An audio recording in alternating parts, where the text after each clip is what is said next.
لیکن جو ڈاکٹر میری بات ہوئی جن سے، وہ کہتے ہیں جی ایسے نہیں ہے. ابصار عالم صاحب نے دیکھیں، وہ ایک طرف وہ یہ کہہ رہے تھے کہ آنکھ ختم ہو گئی ہے، اور بھی بہت سارے لوگ یہ اس طرح کی باتیں کر رہے تھے، بہت وثوق سے یہ بات کر رہے تھے. اب سوال یہ پیدا ہوتا ہے کہ یہ جو لوگ یہ باتیں کر رہے تھے، کیا یہ افراتفری پھیلانا چاہتے تھے؟ تو پھر تو ابصار عالم صاحب پہ مقدمہ درج ہونا چاہیے کہ جناب آپ نے بینائی ختم کر دی، حالانکہ ایسی کوئی سچی خبر موجود نہیں تھی. یہ انہوں نے کہا نا، اور انہوں نے کہا کہ بڑے باوثوق ذرائع سے میں کہہ رہا ہوں. اب نواز شریف کے یہ آدمی ہے، خاص آدمی ہے، اور اسٹیبلشمنٹ دن کا جو تعلق ہے وہ ساری دنیا اچھی طرح جانتی ہے. عمران خان صاحب کی فیملی آج کے دن میں ایک موقف دے گی اور وہ پوائنٹ آف ویو اپنا سامنے رکھے گی کہ عمران خان صاحب کی آنکھ کی صحت کے بارے میں ان کا کیا کہنا ہے اور ان کا مطالبہ کیا ہے. ابھی تک جو پارٹی مطالبہ کر رہی ہے، باقی لوگ کر رہے ہیں کہ فیملی کی موجودگی میں جو ذاتی معالجین ہیں ان کی موجودگی میں کوئی ٹیسٹ کیے جائیں اور عمران خان صاحب کے حوالے سے ان کو آزادانہ ٹیسٹ کرنے دیے جائیں تاکہ کنفرمیشن ہو جائے کہ عمران خان صاحب کی صحت کیسی ہے. بہرحال اب کیونکہ پورا نظام حکومت کنٹرول کر رہی ہے تو حکومت ہی جانتی ہے، لیکن ایک بات تو کنفرم ہو گئی ہے کہ عمران خان صاحب کی آنکھ خراب ضرور ہوئی تھی، اور یہ بات بھی کنفرم ہو گئی ہے کہ یہ جو آنکھ خراب ہوئی ہے یہ حکومت اور پاکستان کی ملٹری اسٹیبلشمنٹ کی ملی بھگت سے خراب ہوئی ہے. اب یہ انہوں نے جان بوجھ کر بدنیتی سے خراب کی ہے یا ان کی نااہلی ہے، یہ سمجھ نہیں پائے. یہ چیزیں تو انکوائری ہو تو پتہ چلے گا، لیکن انکوائری پاکستان میں اب کون کرے گا؟ یعنی عاصم منیر صاحب عمران خان صاحب کو کنٹرول کرتے ہیں تو ان کی انکوائری کون کرے گا یا کون چیک کرے گا؟ ملٹری اسٹیبلشمنٹ کا آپ کو پتہ ہے پاکستان میں طوطی بولتا ہے، طاقت ان کے پاس ہے. آج تو یہ کسی کو جواب دہ ہے ہی نہیں. دوسری جانب جو پاکستان تحریک انصاف کا احتجاج چل رہا ہے وہاں پہ کچھ تعداد لوگوں کی بڑی ہے سوابی میں، کچھ اور جگہوں پہ لوگ احتجاج کرتے ہیں پھر چلے جاتے ہیں، سڑک بند کرتے ہیں پھر کھول دیتے ہیں. تو مختلف جگہ پہ الگ الگ طرح کا احتجاج چل رہا ہے. پارلیمنٹ کے باہر سے جو بندے گرفتار کیے گئے تھے پاکستان تحریک انصاف کے، ان میں 2 MNAs اور 4 MPs کے اوپر مقدمہ درج کیا گیا ہے. اور جو مقدمات ان پہ درج کیے گئے ہیں ذرا ان کی نوعیت آپ چیک کریں. جو MNAs ہیں اور MPs ہیں ان کے پاس اقدام قتل کے، دہشت گردی کے اور پولیس اہلکاروں پر فائرنگ کے، یعنی ریڈ زون میں فائرنگ ہو گئی، کسی کو پتہ ہی نہیں چلا، ہنگامہ آرائی، پولیس اہلکاروں پر فائرنگ، اسلحہ چھین لیا، سنگین نتائج کی دھمکیاں، اقدام قتل، دہشت گردی. او بھائی یہ کون سے واقعات ہو گئے اسلام آباد میں جس کا کسی کو پتہ ہی نہیں چلا؟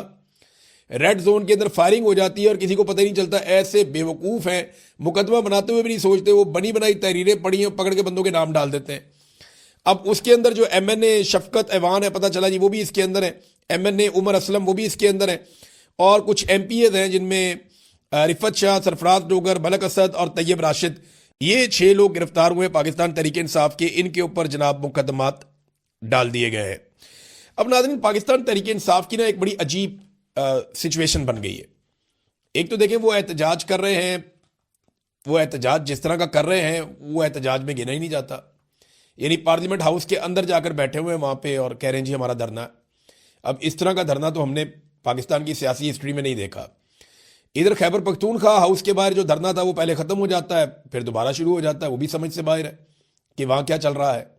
پارلیمنٹ لاجد والوں کی کوئی خبر آ ہی نہیں رہی، پتہ ہی نہیں چل رہا. پھر یہاں پارلیمنٹ سے نکل کے جاتے ہیں 2 لوگ، جا کے ڈاکٹروں سے مل کے بریفنگ لے کے واپس بھی آ جاتے ہیں اور ان کو روٹی نہیں ملتی. یہ عجیب و غریب قسم کی چیزیں ہیں جن سے شکوک و شبہات پیدا ہوتے ہیں. دیکھیں حکومت جس کو چاہتی ہے وہ کہتی ہے آؤ جی آپ کو ملواتے ہیں. اب وہ یہی سمجھے ہوں گے عمران خان سے ملوا رہے ہیں، وہ لے کر چلے گئے، ڈاکٹروں سے ملوا کے ان کو واپس لے آئے. اب پاکستان تحریک انصاف نا اس سچویشن میں پھنس گئی ہے. خیبر پختونخوا میں لوگ احتجاج کر رہے ہیں، پنجاب میں بھی نکل رہے ہیں تو لوگ خود نکل رہے ہیں، لیڈر لیس نکل رہے ہیں.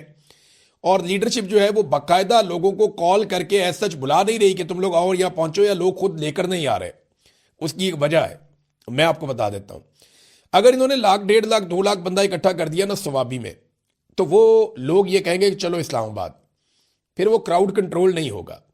اور ابھی کوئی ایسا لیڈر بھی نہیں ہے جو اس کراؤڈ کو کنٹرول کرے.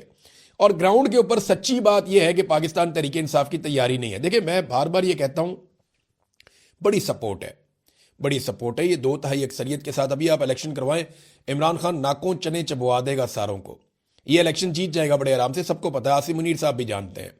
سپورٹ بہت زیادہ ہے پاکستان تحریک انصاف کی، لیکن گراؤنڈ کے اوپر تیاریاں، جو تنظیمی تیاریاں ہوتی ہیں وہ نہیں ہیں. اگر آپ نے ایک تحریک چلانی ہے، ایک لانگ مارچ کرنا ہے، ایک دھرنا دینا ہے، آپ کو اس کے لیے لاجسٹکس چاہیے ہوتے ہیں. آپ اس کے لیے تیاریاں کرتے ہیں، آپ کنٹینر بناتے ہیں، کارکنوں کو تیار کرتے ہیں، کارکنوں کی ڈیوٹیاں لگاتے ہیں. آپ کو پتہ ہوتا ہے کہاں کہاں سے کون کون بندہ لوگوں کو لے کر آئے گا، کس طریقے سے ہوگا. ہاں یہ ضرور ہے کہ اگر کوئی انقلاب ہی آ جائے پاکستان میں، پورا پاکستان باہر نکل آئے اور پورا پاکستان معاملہ اپنے ہاتھ میں لے لے، پھر تو 2-4 دن کی گیم ہے، پھر تو معاملہ بالکل الٹ جائے گا. لیکن اگر وہ نہیں ہوتا اور ایک پولیٹیکل پارٹی کے طور پہ آپ کو بڑا احتجاج کرنا پڑتا ہے، تو میں یہ صاف بات کہنا چاہتا ہوں کہ اس کی تیاری نہیں ہے.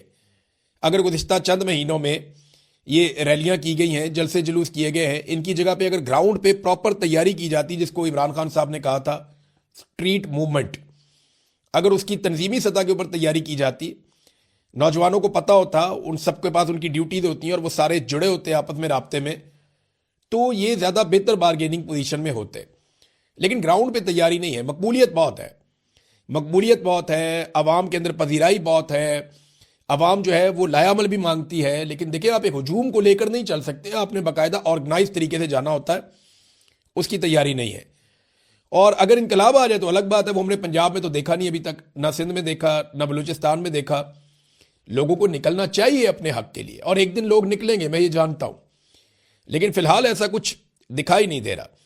میرے خیال میں پاکستان تحریک انصاف کو یا سہیل آفریدی کو اور ان کے باقی لوگوں کو کسی بھی ٹریپ میں آنے کی بجائے اپنی اسٹریٹ موومنٹ کی تیاری کو تیز کرنا چاہیے. ابھی تو یہ مطالبہ ہے، اور دیکھیں ایک اور پنگا پڑ گیا، فیملی اور پارٹی، یہ ایسا لگتا ہے بظاہر آمنے سامنے آ گئے.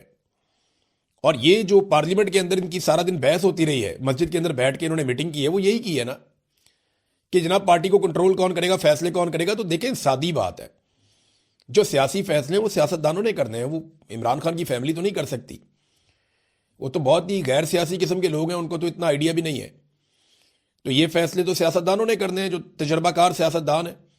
محمود اچکزئی صاحب ہیں، علامہ راجہ ناصر عباس صاحب ہیں، اسد کیسر صاحب ہیں، باقی لوگ ہیں. انہوں نے یہ بیرسٹر گوہر ہیں، سلمان اکرم راجہ، ان لوگوں نے یہ فیصلے کرنے ہیں کہ کس طرف جانا ہے، احتجاج کیسے ہوگا اور سیاسی فیصلے کیا ہوں گے. لیکن کیونکہ یہ سچویشن بڑی عجیب ہے، یہاں پہ عمران خان صاحب کی زندگی کا معاملہ آ جاتا ہے، ان کی بینائی کا معاملہ آ جاتا ہے، تو فیملی بہت ریلیونٹ ہو جاتی ہے اور وہ اوور کم کر جاتی ہے ساری سچویشن کو. ساری سچویشن میں وہ بہت آگے نکل جاتے ہیں. وجہ یہ ہے کہ ان کی وابستگی ہے نا براہ راست قانونی نقطۂ نظر سے بھی. جب علاج کے بارے میں بات کی جائے گی تو فیملی کی بات کی جائے گی، فیملی کو بلائیں. قانون میں بھی فیملی پہلے ہے، تو یہاں پہ فیملی کی ریلیونسی بہت زیادہ بڑھ گئی، اور اس کی وجہ سے بہت ساری چیزیں جو ہیں وہ کنفیوز بھی ہوئیں، بہت سارے پرابلم بھی کریٹ ہوئے. کیونکہ دیکھیں فیملی تو جب بات کرے گی وہ یہی بات کرے گی ہمارے بھائی کو نکالو جیل میں سے اور اس کا علاج ہونا چاہیے، ہمیں ہمارے بھائی سے ملوایا جائے. ان کی ڈیمانڈز تو یہی رہیں گی. اب جو پولیٹیکل لوگ ہیں ان کی ذرا پولیٹیکل ڈیمانڈز ہوتی ہیں. اب دیکھنا یہ ہے کہ اس کو یہ کیسے مینج کرتے ہیں. ابھی جو ہونا تھا وہ تو چیزیں ہو گئی ہیں. آج عمران خان صاحب کی فیملی سٹیٹمنٹ دے گی، دیکھتے ہیں ان کا سٹیٹمنٹ کیا آتا ہے. عمران خان صاحب کی ان کے بیٹوں سے صرف بات چیت کروائی گئی ہے، اور دیکھیں نا بیٹوں سے جب بات چیت کی تو نعیم حیدر پنجوتا صاحب ہو یا باقی لوگ، انہوں نے بتایا کہ عمران خان نے اپنے بیٹوں کو یہ بتایا کہ ان کی آنکھ متاثر ہوئی ہے. یہ بات تو کنفرم ہے. اب جن لوگوں کی وجہ سے آنکھ متاثر ہوئی ہے ان سے تو سوال ہوتا رہے گا، اس کا جواب تو ہمیشہ مانگا جاتا رہے گا، کیونکہ ایک لیڈر کے ساتھ اس قسم کی حرکت ہوئی ہے. میں نے ویڈیو دیکھی ہے شفیع اللہ جان کی، جیسے پولیس اس کو گھسیٹ کے مارتی ہوئی لے کر جا رہی ہے. یعنی کسی وزیر اطلاعات کو کیا ایسے پولیس گھسیٹ کے مارتے ہوئے لے کر جا سکتی ہے؟ سندھ کا، پنجاب کا، فیڈرل کا، فیڈریشن کا، کوئی بھی، بلوچستان کا کوئی بھی وزیر اطلاعات آپ پکڑیں اور پولیس والے ایسے مارتے ہوئے گھسیٹتے ہوئے اس کو لے جائیں، یہ مناظر پاکستان کا میڈیا واویلا ڈال دے گا، پاکستان کا میڈیا شور مچا دے گا، پاکستان کے اندر رولا پڑ جائے گا اور پوری دنیا میں رولا پڑ جائے گا. لیکن شفیع اللہ جان ہے، کیونکہ پاکستان تحریک انصاف سے عمران خان سے ان کا تعلق ہے، اور اس وقت پاکستان کی ملٹری اسٹیبلشمنٹ عمران خان صاحب پہ بہت غصے میں ہے، تو کسی کو کوئی فرق ہی نہیں پڑتا جو بظاہر دکھائی دے رہا ہے. ناظرین، علی امین گنڈا پور صاحب نے کچھ سٹیٹمنٹس دیے ہیں، میں اس کے اوپر اس لیے بات کروں گا کہ میں ان میں ایک دو چیزوں کا گواہ بھی ہوں. گنڈا پور صاحب نے کہا کہ محسن نقوی کی تعریف کی کہ جتنی کوشش اس نے کی محسن نقوی نے عمران خان کو چھڑوانے کی، اتنی کوشش کسی نے بھی نہیں کی. یہ تو ذرا زیادہ بول گئے. گنڈا پور صاحب کی اپنی کوشش محسن نقوی سے زیادہ ہے، اور عمران خان صاحب کی پارٹی میں بے شمار لوگ ایسے ہیں جنہوں نے بہت کوشش کی عمران خان صاحب کو چھڑوانے کی. محسن نقوی کی کوشش یعنی وہ ایگزیکٹ جگہ پہ، وہ ایکچولی کہنا یہ چاہ رہے ہیں کہ جس جگہ محسن نقوی نے بات کی وہاں کوئی نہیں کر سکا. گنڈا پور صاحب شاید یہ کہنا چاہ رہے ہیں. دیکھیں ایک تو ذہن میں رکھیں کہ پنجاب کی جو نگران حکومت تھی وہ محسن نقوی کے پاس تھی، اور محسن نقوی عاصم منیر صاحب کے سکے ہیں، بہت پیارا تعلق. تو پنجاب میں اغوا ہوئے لوگ، اغوا برائے بیان ہوا، پنجاب میں ظلم ہوا، جبر ہوا، فسطائیت ہوئی، کمپین نہیں چلانے دی، ROs کا کنٹرول تھا. پھر پنجاب میں جو کچھ کیا گیا, جھنڈا تک نہیں اٹھانے دیا گیا PTI کو, فارم 47 جاری کروائی گئی. یہ سارا کھیل جو ہے محسن نقوی صاحب تھے نا, جنہوں نے پنجاب میں پاکستان تحریک انصاف کی حکومت نہیں بننے دی. ایک بڑے پلیئر تھے اس میں. دوسرا, بطور وزیر داخلہ باقاعدہ دھمکی لگا کر 26 نومبر کا قتل عام کیا محسن نقوی نے, اور ان کے اوپر یہ الزام بھی ہے. یہ تو علی امین گنڈا پور بھی یہ بات کرتے ہیں. پھر عاصم منیر صاحب کے پیچھے جو ایک شخص یا مختلف دماغ جو کام کرتے ہیں, ان میں ایک محسن نقوی کا دماغ بھی ہے, اور یہ بہت اہم آدمی ہے عاصم منیر کے لیے, اور بہت اہم دوروں کے اوپر بھی عاصم منیر کے ساتھ رہا. تو محسن نقوی نے عمران خان کو PTI کو بہت نقصان پہنچایا, ان کی بنتی ہوئی حکومت نہیں بننے دی. اور آصف علی زرداری محسن نقوی کو اپنا بیٹا کہتا ہے, اور نواز شریف وغیرہ بھی اب محسن نقوی کے بہت قریب ہیں. تو محسن نقوی نے ان دو پولیٹیکل پارٹیز کو زبردستی اقتدار میں لانے کے لیے پورا کھیل کھیلا. لیکن عمران خان کو چھڑوانے کے لیے, دیکھیں اب یہ میں آپ کو بتاتا ہوں, میری جب گنڈا پور صاحب سے ملاقات ہوئی جب وہ وزیر اعلیٰ بنے, تو اس کے کچھ عرصے کے بعد انہوں نے یہ کہا کہ میں عمران خان کو بات چیت کے ذریعے سے چھڑواؤں گا. میں نے انہیں کہا جی عمران خان نے تو آپ کو احتجاج کا ٹاسک دیا کہ آپ اپنی کمپین چلائیں گے, آپ احتجاج کی, اور آپ ایک تحریک بنائیں گے. تو انہوں نے کہا نہیں, وہ میں آپ میرے سے لکھ کر لے لیں, عمران خان اگر کبھی بھی چھوٹ کر آئے گا تو وہ یہ بات چیت کے ذریعے چھوٹ کر آئے گا, ویسے عمران خان نہیں چھوٹے گا. ان دنوں میں محسن نقوی صاحب کے ساتھ بھی ملاقاتیں ہو رہی تھیں گنڈا پور صاحب کی, اور بہت ممکن ہے کہ گنڈا پور صاحب کو کنٹرول کرنے کے لیے یا انہیں دکھانے کے لیے انہوں نے محسن نقوی صاحب نے آرمی چیف کے سامنے یہ بات کی ہو, عاصم منیر کے سامنے, کہ جی عمران خان صاحب کے بارے میں کچھ سوچیں یا انہیں چھوڑیں یا یہ معاملہ ریزالو کریں. اور اس سے گنڈا پور صاحب نے یہ تاثر لیا ہو کہ یہ بندہ عمران خان کو چھڑوا سکتا ہے. یہ ایسا نہیں ہے, انہوں نے عمران خان کو نہیں چھوڑنا اس طرح. میں یہ جانتا ہوں ذاتی طور پہ کہ جب تک قوم نہیں چھڑائے گی یہ عمران خان کو نہیں چھوڑیں گے, یا جب تک کوئی بہت بڑا بیرونی دباؤ نہیں آئے گا تب تک عمران خان کو نہیں چھوڑیں گے, یا جب تک عمران خان صاحب کوئی ڈیل نہیں بنا لیں گے یا کوئی ان کے ساتھ مفاہمت نہیں کر لیں گے یا کوئی رستہ نہیں نکالیں گے, کوئی اندرونی بیرونی دباؤ نہیں آئے گا, تب تک عمران خان کو نہیں چھوڑیں گے, چاہے کوئی بھی کہتا رہے. یہ گنڈا پور صاحب نے کہہ تو دیا, لیکن میرے خیال میں تھوڑا زیادہ بول دیا. بہت سارے اور لوگوں نے بڑی کوشش کی ہے, جن میں گنڈا پور صاحب خود بھی شامل ہیں, شاید محسن نقوی سے زیادہ ہی انہوں نے زور لگایا ہوگا. گو کہ انہوں نے بہت بڑی بڑی غلطیاں بھی کی اور لوگوں سے جھوٹ بولا انہوں نے, جس کی وجہ سے لوگ ان کے خلاف بھی ہو گئے. اگر وہ لوگوں کے سامنے سچ رکھتے شروع سے تو شاید لوگ اتنے ان کے خلاف نہ ہوتے. تو سنم جاوید کے بارے میں انہوں نے بڑی عجیب و غریب بات کی ہے گنڈا پور صاحب نے. حالانکہ سنم جاوید نے سوشل میڈیا سے دشمنی لے لی تھی گنڈا پور کے لیے, لیکن بڑی انہوں نے عجیب, یعنی اخلاقیات سے نیچے جا رہی تھی وہ بات جو انہوں نے کی سنم جاوید کے بارے میں. تو نامناسب ہے, ایسی بات نہیں کرنی چاہیے. خواتین کے بارے میں جب آپ کچھ بات کریں نا تو آپ کو الفاظ کے چناؤ میں بھی محتاط رہنا چاہیے. یہ پہلے بھی محتاط نہیں رہتے, پہلے بھی گنڈا پور صاحب ایسے باتیں کر جاتے ہیں. انہوں نے مریم نواز کے بارے میں بھی اسی طرح کے ایک دو دفعہ الفاظ بول دیے تھے, بعد میں پاکستان تحریک انصاف کو شرمندگی اٹھانی پڑی تھی.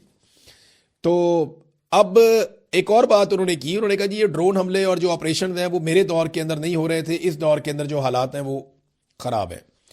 تو اس کا جواب تو جو موجودہ حکومت ہے سہیل آفریدی ان کو دینا چاہیے, اور وہ بتائیں کہ ان کے دور میں ڈرون حملے زیادہ کیوں ہو رہے ہیں. وہ یہ بھی بتائیں کہ ان کے دور میں آپریشنز زیادہ کیوں ہو رہے ہیں, اور کیا انہوں نے آپریشنز کی اجازت دی ہے دوسرے طریقے سے. یہ اب جواب دینا پڑے گا سہیل آفریدی کو, کیونکہ علی امین گنڈا پور صاحب نے کیٹیگوریکلی جو ہے وہ یہ بتایا کہ ان کی حکومت زیادہ بہتر ان معاملات میں پرفارم کر رہی تھی. اور اگر وہ اعداد و شمار گنڈا پور صاحب کے دیکھیں تو پھر ان کی بات ٹھیک لگتی ہے. تو اس پہ سہیل آفریدی صاحب کو ضرور رسپونڈ کرنا چاہیے. شیر افضل مروت صاحب آئے, وہ آ کر ملے, وہاں پہ سہیل آفریدی صاحب کو بھی ملے, باقی لوگوں کو ملے, لیکن سہیل آفریدی پھر اٹھ کے نکل گئے وہاں سے. انہیں ناگوار گزرا یہ کام پہ آ گیا شیر افضل مروت. پچھلے چند دنوں میں نظر نہیں آئے, لیکن آج وہ سوٹڈ بوٹڈ ہو کے پہنچ گئے, اور انہوں نے آتے ہی کہہ دیا جناب کہ خیبر پختونخوا کے جو رستے ہیں وہ کھول دیے جائیں اور 5 لاکھ نوجوانوں کو راولپنڈی اسلام آباد پہنچایا جائے اور یہ بند کیا جائے. اب تک کے لیے اتنی, اپنا خیال رکھیے گا, اپنے چینل کا بھی. اللہ حافظ.